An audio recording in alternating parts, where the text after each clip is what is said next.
nouvelle le plus fraîche, on dit que des noms ont franchi le barrière administratif. Donc, ils ont franchi l'étape administrative pour nous rejoindre l'équipe nationale. Une très bonne nouvelle, Quand nous voyons la RDC est engagée dans le barrage mondial et ces deux joueurs-là, ils vont remplacer les joueurs qui sont blessés.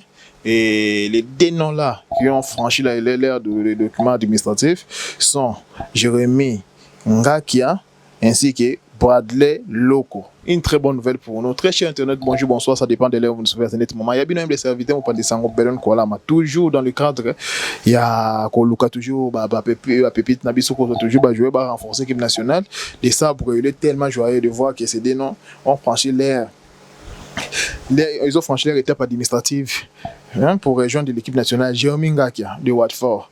Suite au forfait de Gédéon Kalulu, blessure au genou, le dossier FIFA de Ngakia a été validé en urgence. Il est officiellement disponible et convoqué pour pallier l'absence de notre joueur Gédéon Kalulu. Très bonne nouvelle pour nous, très bonne nouvelle, merci. Très bonne nouvelle. Et Bradley Loko, bien que courtisé par la France, les dernières indiscrétions confirment qu'il a donné son accord définitif à la FECOFA pour rejoindre l'équipe nationale. Donc nous voyons, voilà un peu. Ça fait du bien quand nous voyons, il y a des sérieux maintenant dans l'équipe nationale. Les binationaux, bah, on se retrouve dans l'équipe nationale. Les binationaux, bah, comme Koya. Toi, bah, ok. Toi, bah, ok, calamité, puis changement, fréquence, c'est au côté. Ligue des Nations, Rosala. Coupe d'Afrique peut aux ala, donc c'est binational. En tout cas, c'est une bonne nouvelle. D'autres diront que bon, c'est toujours comme ça. D'autres joueurs, caprice na bango et maman nanda kuto parent nanda ku même si moi na bango caprice ba boy jamais on ça moi na bango biloko tanga 5 bon biloko. C'est toujours comme ça avec les joueurs. D'autres pour ça attendre bazela pe ba muna ko ba muna pe sourire au salami wana quand nous voyons comme les gens de Fiti Capo. Les joueurs comme Noah Sadiki, Azawana, tout le monde na cohésion, ça va venir au Koutawana.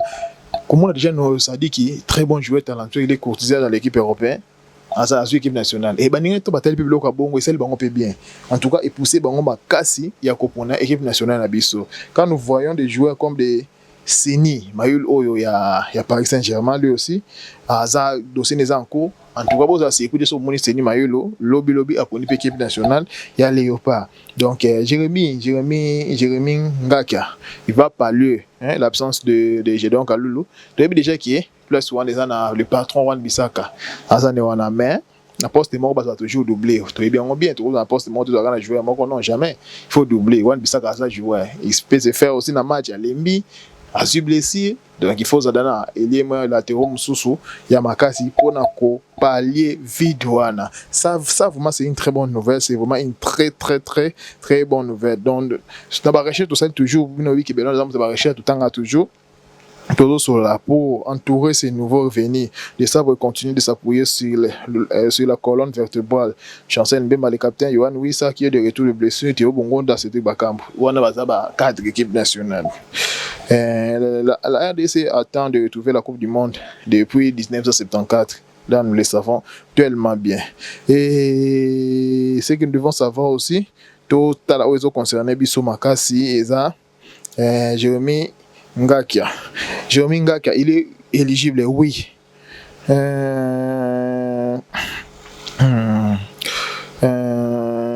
est tout à fait éligible hein, et son intégration est déjà une réalité concrète pour la sélection. C'est vraiment ça une très bonne nouvelle pour nous. Tout le monde dit que Ngakia est éligible pour l'équipe nationale. Jérémy Ngakia habite en Watford en Angleterre. Voici les points clés sur la situation. Un barrage Mars, éligible et confirmé, né en Angleterre, de parents congolais, il n'avait jamais représenté une autre nation en équipe senior. Son dossier administratif a été finalisé et il a officiellement choisi de porter les couleurs de la RDC. Une très bonne nouvelle. Il a été déjà appelé en renfort, c'est que nous devons savoir qu'il était déjà appelé en renfort. Il a été convoqué pour la première fois par Sébastien Desabre pour parler des forfaits des Arsène de Touanzébé. Ce que nous devons savoir dans un joueur mon combat déjà citama au yoga sous sa zone et ça les biso bien. Étant déjà sélectionnable et ayant déjà couvert la tanière, il est pleinement disponible pour les tournois des barrages intercontinentaux au Mexique en mars 2026. Il est polyvalent, hein, c'est ce que nous devons savoir. Sa polyvalence, capable de jouer en droite comme en gauche. Enfin, un atout précieux pour des sabres dans un tournoi à élimination directe. Performance, il enchaîne des matchs avec son club de Watford en Angleterre. Ce qui lui permet d'arriver avec un rythme et des compétitions élevés pour ces échéances cruciales. Ça nous fait vraiment du bien, ça nous fait vraiment du bien. Quand nous voyons nos joueurs, tout le monde jouait le rôle là, Jérémy Ngakia. Très bon joueur, nous avons des binationaux, nous avons des noms, en tout cas nous avons des noms. Nous avons des noms. Vous qui nous suivez à ce moment, vous voyez bien qu'équipe nationale, il faut vraiment. Il y a d'autres joueurs qui ont mérité que l'équipe nationale peut-être pour l'assistance, il y a mondial, puis il y a barrage. En tout cas, déranger mon tout. L'équipe nationale, c'est d'accord mon tout. L'équipe nationale, c'est pour les meilleurs, c'est pour les joueurs compétitifs, les joueurs qui jouent. En tout cas, même il y a un terme Bakam pour une équipe nationale. Même Bakam, vous savez que Bakam n'était plus sélectionné à l'équipe nationale parce que tant de choses qui se soutaient. Hein? Donc l'équipe nationale, les attaquants qui non, qui avaient notre papa, non, si tu mérites l'équipe nationale, Rosala. Parce que sur le bureau réuni, jouer nous tous dans le monde, et regarder espace, nous avons des centaines, peut-être des milliers de joueurs binationaux congolais. Surtout au moment qui est sérieux contre l'équipe nationale, au moment qui maintenant tout va bien, tout le monde une équipe nabiso. Pour ça là bien. Na senga bien toujours pour s'abonner, pour liker, pour partager mais surtout ça peine agence Nabiso agence Bellon Koala, Bellon Beka, Bellon Koala ma tout ça là ka événement est belé, pour bino boza ba fête, boza na mariage, boza na ba clip, boza na sport, boza na ba documentaire, événement tout boza na on peut faire confiance. To couvrir bino événement photo vidéo professionnel to accompagner toujours bino na projet na bino boza na on peut faire confiance boza rester parce que les témoignages sont tellement nombreux. Les témoignages belé on peut faire confiance. Bazala jamais décidé. Nous avons des équipements très professionnels, des caméramens professionnels, des camérawomen nous-mêmes professionnels, des monteurs, des réalisateurs, des photographes. Donc, une équipe costaud qui est dirigée par votre humble serviteur, Bellon Koalama. Donc l'agence BK est là pour Nabino, pour payer confiance à toi, pour la décider. De nombreux payer confiance, pour témoigner tellement les gens, donc aussi tant à rater. Tout ça toujours derrière l'équipe nationale. Tout semble pour une équipe nationale. Tout le monde a joué des connaissances bazar réunis. Biso tout ça a pays mogeza laïque. Ba confession sont religieux. Bazar derrière l'équipe nationale. Bazo semble pour une équipe nationale. Bande connaissances ba catholique. Bazo semble pour une équipe nationale. Bande na biso yo ba protestant. Bazo semble pour une équipe nationale. Bande na biso o ya kimbangu. Bazo semble pour une équipe nationale. Bande na biso ba musulman. Bazo semble pour une équipe nationale. Bande na biso ba chrétien. Bazo semble donc tout ça tellement ébélé. Tout ça tellement ébélé. Donc prions pour l'équipe nationale parce que ce n'est pas seulement ceux qui équipe nationale a qualifié, ceux qui sont qualifiés tout baki on est rafati. Pour il y a d'autres personnes qui n'a pas toilette en bas vraiment good. Les pas azalaka éliminé. Pour nanine. Pour ceux qui ne pas l'équipe au fati à aux honneurs, mais c'est notre honneur tant que le pas gagnaka. Yo nanga to vandi quelque part, le pas gagner aux hommes na ko prendre o yambi muto yebité. Est-ce que fati ça wana? Fati n'a jamais été là. Alors pourquoi on attend victoire parce que beaucoup ngabino ko marqué victoire. Donc j'ai compris une chose que Congolais muta ma bible la capa. Congolais muta ma bible. Donc même ceux qui vont avancer les gars sont mingi na ba contre Maroc, contre ba Sénégal, contre ba Tunisie. Très cas j'en ai outaré pas na biso awa. En tout cas s'il vous plaît cette fois-ci vous ça la ngote. Cette fois-ci vous ça la ngote pour fongola mitema. Après combien des années de tomber sur mondial? Après combien des années au RDC ngabeta sur mondial? Pour fongola mitema ou papa? Hein, au fond, la métier m'a bien union sur ancien joueur Léopard, ancien dirigeant Léopard.